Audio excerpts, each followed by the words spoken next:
వీధి చివర బడ్డీ కొట్టు. మనందరి లైఫ్స్లో చిన్నప్పుడు ఇంట్లో సామాన్లకు వెళ్ళే ఉంటాం కదా.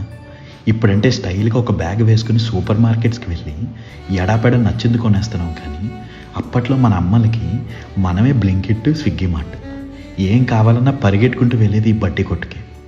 అమ్మ 5 రూపీస్ కాయిన్, 10 రూపీస్ నోటు ఇచ్చి మైదా పిండో శనగపప్పు తీసుకురాని కొట్టుకు పంపిస్తుంది.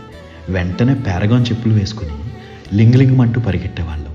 మధ్యలో ఎక్కడ మర్చిపోతాము అని అమ్మ చెప్పిన ఐటమ్స్ గుర్తు తెచ్చుకుంటూ వెళ్ళేవాళ్ళం.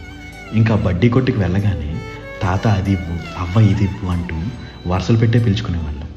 ఒక పక్క ఆ తాత మనకు కావాల్సిన ఐటమ్స్ పేపర్లో వేసి పొట్లం కడతా ఉంటే మన కళ్ళంతా అక్కడ ఉండే చాక్లెట్స్, పెప్పర్మెంట్స్, కూల్ డ్రింక్స్ ఇలా వీటి చుట్టూనే తిరుగుతూ ఉండేది.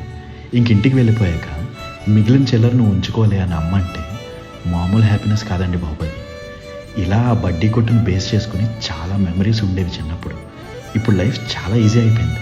ఇంట్లోనే కూర్చొని ఆర్డర్స్ చేసేసుకుంటున్నాం. కానీ ఆ రోజులు అలా షాప్కి వెళ్ళి ఆ షాప్ వాళ్ళతో కబుర్లు చెప్పుకుంటూ కొనుక్కొని రావడం, అలా వాళ్ళతో ఒక బాండింగ్ వచ్చేసేది. ఇప్పుడు ఇంటికి వెళ్ళినా ఆ బడ్డీ కొట్టు అక్కడ లేదు. చిన్నప్పుడు ఆ బడ్డీ కొట్టుతో ఎన్నో జ్ఞాపకాలు కదా. ఏమంటారు?